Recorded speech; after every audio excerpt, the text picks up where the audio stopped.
Ассаламу алейкум, құрметті көрермендер. Менің асханама қош келдіңіздер. Бүгін мен сіздерге донердің қалай жасалу жолын және де оған соустарды қалай жасау керек екенін көрсететін боламын. Менімен бірге болыңыздар. Ендеше бастайық. Бізге бірінші құс еті керек болады. Картоп, морковь, укроп, чеснок, помидор, огурцы, кетчуп, майонез, дайын лаваш менде және де корейский приправа. Құстарыңызды етін жуып, тұздап, тавада қуырсаңыздар да болады, май құйып, және де егер грильдеріңіз болса, осылай грильде де қуыруға болады. Құс еті 20-25 минутта дайын болады. Сондықтан мен грильге пісіремін. Оған дейін газге мен майымды таваға қойып қоямын.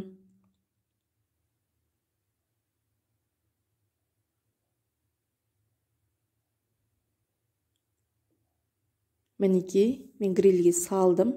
Бұл менде енді қуырылай береді. Оған дейін фреймізді қуырып аламыз.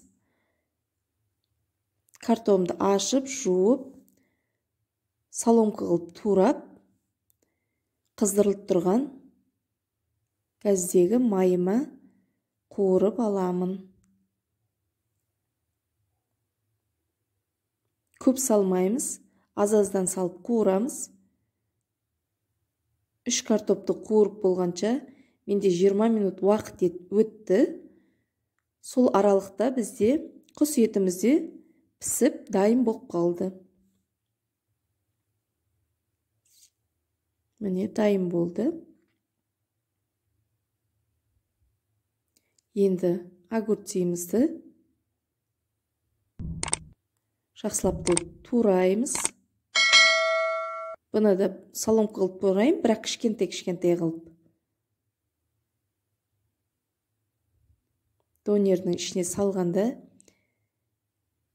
жегенде де әдемі болып түсу үшін помидорымызды шашып, төкпей, дұрыстап, әдемілеп турадым.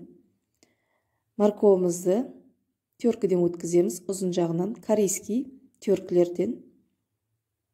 Тұз, ас тұзы және де корей тұзы мен приправа и осындай корейский бұрыш.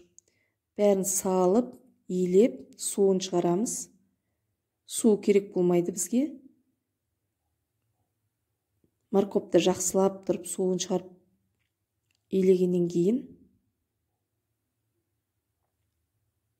сырымызды кесіп дайындаймыз.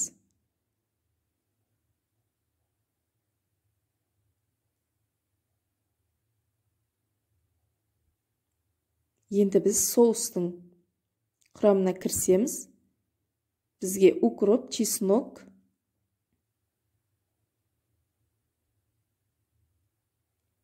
және де майонез керек болады. Бұл менде бір ерекше соус. Ішіне 2 қасық шай қасықпен секер саламын. Укробын, чесногын 1 шай қасықпен тұз саламын. 2 қасық шай қасықпен секер салдым.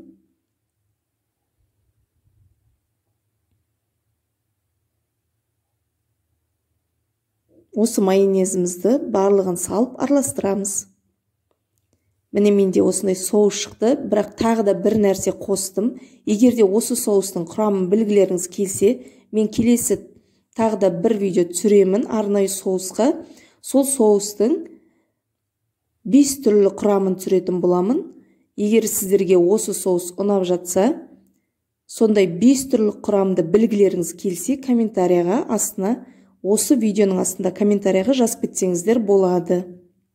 Соус деп жазып кетсеңіздер, келесте 5 түрлі құрамды шығаратын боламын. Міне менің лаваштарым. Дайын лавашыма осы жаңа пісіргенімнің бәрін турап, дайындаған асымыздың бәрін салып жатырмын.